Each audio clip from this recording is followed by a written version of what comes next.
तो प्यारे बच्चों, कैसे हैं आप लोग। उम्मीद करते हैं आप लोग सही होंगे।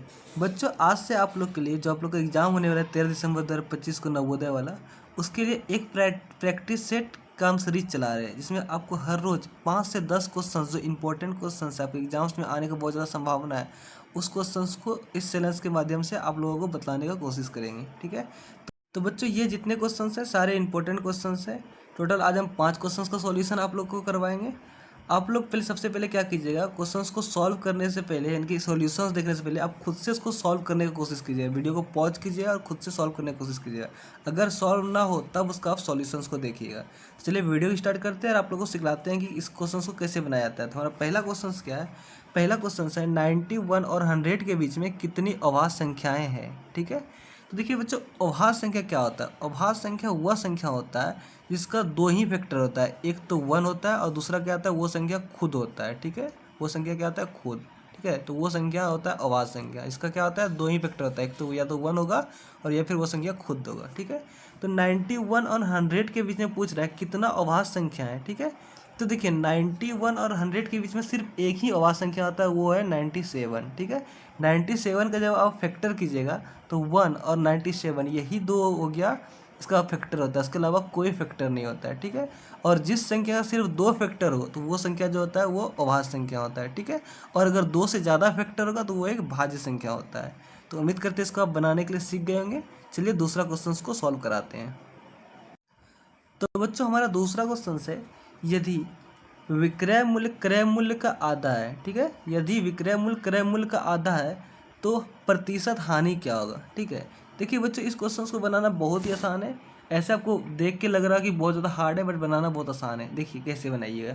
देखिए सबसे पहले क्या है कि देखिए कोई भी चीज़ ना खुद में 100% होता है। ठीक है। यानी कि क्रय मूल्य, जिसको इंग्लिश में कॉस्ट प्राइस बोलते हैं, CP। ठीक है। क्रय मूल्य क्या होता है, किसी भी चीज़ का 100% होता है, यानी कि 100 यूनिट हो गया। ठीक है। अब क्या बोल रहा है, उसका विक्रय मूल्य यानी कि सेलिंग प्राइस SP। SP क्या बोल रहा है, क्रय मूल्य का आधा है। तो क्रय मूल्य का आधा आधा यानी कि क्रय मूल्य कितना है, 100 है। तो विक्रय मूल्य क्या गया, उसका आधा यानी कि 50 हो गया। ठीक है। देखिए किसी भी चीज़ को खरीदा कितना में, 100 में खरीदा, और बेचा कितना में, 50 में। तो उसको हानि कितना का हुआ, लॉस कितना का हुआ, लॉस हुआ उसको 50 का हानि हो गया। तो वही आपसे बोल रहा है कि हानि प्रतिशत क्या होगा। तो बच्चों, हानि प्रतिशत बराबर एक फॉर्मूला होता है, हानि हानि गुनी 100 बटे कॉस्ट प्राइस यानी कि CP, इसको आप क्रय मूल्य बोलते हैं। ठीक है। तो देखिए हानि कितना का हुआ, हानि हुआ हमें 50 का। ठीक है। गुनी 100। और हमारा कॉस्ट प्राइस कितना था, कॉस्ट प्राइस हमारा 100 था। अब इसको आप सॉल्व कर दीजिए। 100 से 100 कट गया, यानी कि कितना का उसको नुकसान हुआ, उसको नुकसान हुआ 50% का। तो 50% का यहाँ पे, तो ये आपका आंसर हो गया। उम्मीद करते हैं आप इसको बनाने के लिए सीख गए होंगे। चलिए नेक्स्ट क्वेश्चन आपको सिखलाते हैं। तो हमारा नेक्स्ट क्वेश्चन है, एक बॉल पेन जिसका मूल्य 25 रुपया से बढ़कर 30 रुपया हो गया, तो मूल्य में प्रतिशत वृद्धि क्या है। तो देखिए सबसे पहले क्या था, उसका कॉस्ट प्राइस यानी कि CP क्या था, CP इसका पहले 25 रुपया था। ठीक है। अब क्या हो गया, उसका दाम बढ़कर कितना हो गया, दाम बढ़कर हो गया 30 रुपया हो गया। ठीक है। यानी कि कितना दाम बढ़ा, दाम उसका 5 रुपया बढ़ा। ठीक है। अब बोल रहा है कि इसमें वृद्धि कितना हुआ, 5 रुपया बढ़ा, किस पे बढ़ा, 25 पे बढ़ा, गुनी 100%, क्योंकि यहाँ से प्रतिशत वृद्धि पूछ रहा है। देखिए यहाँ प्रतिशत वृद्धि पूछ रहा है, इसलिए आपको गुना 100 करना है। ठीक है। इसको कटाइए, 25 चौक 100, तो ऊपर पर गुना हो जाएगा, तो 5 चौक 20, यानी कि 20% का क्या हुआ, वृद्धि हो गया। ठीक है। कहाँ पे ऑप्शन, ऑप्शन नंबर 2। तो ये आपका आंसर हो गया। उम्मीद करते हैं इसको भी आप बनाने के लिए सीखेंगे। चलिए नेक्स्ट क्वेश्चन को। तो बच्चों, हमारा अगला क्वेश्चन है, एक फल विक्रेता ने 100 रुपया में 1 दर्जन संतरे बेचकर 20 रुपया का लाभ कमाया, तो लाभ प्रतिशत क्या होगा। ठीक है। तो देखिए बच्चों, सबसे पहले देखिए उसने सामान मतलब संतरे को बेचा कितना है, यानी कि बेचना यानी कि सेलिंग प्राइस, इसका SP कितना हो गया, वो हो गया 100, यानी कि 100 में उसने बेचा। ठीक है। और उसको प्रॉफिट कितना का हुआ, लाभ कितना का हुआ, लाभ हुआ इसको 20 का। ठीक। तो खरीदा उसने कितना में होगा, खरीदा होगा उसने 80 रुपया में। ठीक। 80 रुपया में खरीदा, 20 रुपये का प्रॉफिट हुआ, तब उसने 100 रुपया में बेच दिया। ठीक। तो अब आपसे पूछ रहा है कि लाभ प्रतिशत क्या होगा। तो बच्चों, लाभ प्रतिशत का भी फॉर्मूला होता है, लाभ प्रतिशत बराबर होता है लाभ गुनी 100 बटे कॉस्ट प्राइस यानी कि CP, इसको क्रय मूल्य बोलते हैं। ठीक। तो देखिए लाभ कितना का हो गया, लाभ हो गया 20 का, गुनी 100। ठीक। कॉस्ट प्राइस क्रय मूल्य कितना है, क्रय मूल्य 80 है। ठीक, इसको आप सॉल्व कर दीजिए। 2080 और 4 से 100 कटेगा, कितना बार में कटेगा, 25 बार, यानी कि 25% का इसको क्या हुआ, प्रॉफिट हो गया। कहाँ पे ऑप्शन, ये ऑप्शन नंबर 4, तो ये आपका आंसर हो गया। उम्मीद करते हैं जितना भी क्वेश्चंस आपको बतला रहे हैं सारा आपको समझ में आ रहा होगा। अगर नहीं समझ में आए तो आप उसको रिप्ले कीजिएगा, आपको आराम से समझ में आ जाएगा। हमारा देखिए अब लास्ट और नेक्स्ट क्वेश्चन है कि 4% वार्षिक ब्याज की दर से कोई धन 5 वर्ष में 720 रुपया हो जाता है, तो मूलधन क्या होगा।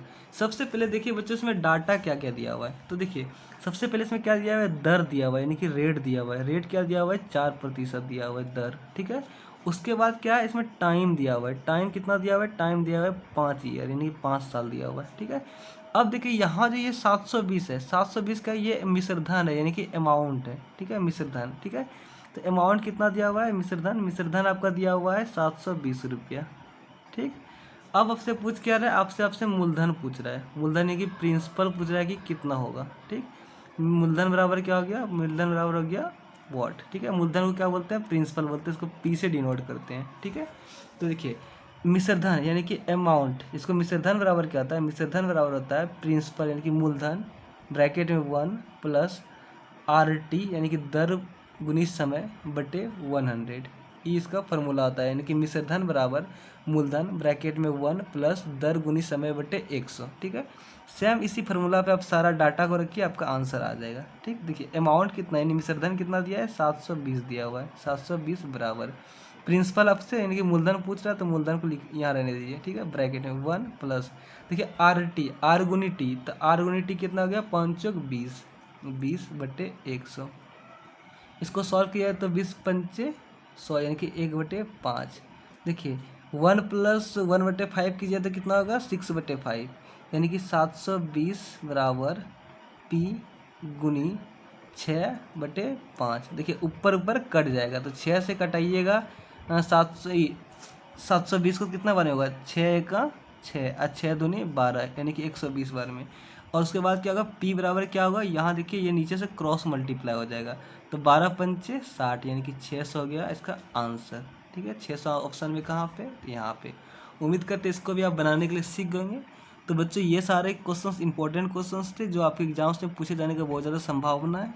ठीक है, तो अगर आप नवोदय की तैयारी करते हैं तो हमारे चैनल से जुड़ जाइए। हम हर रोज़ आपके लिए इंपॉर्टेंट क्वेश्चंस जो नवोदय में पूछे जाने की बहुत ज़्यादा संभावना है उसका सॉल्यूशंस कराने का कोशिश करते हैं।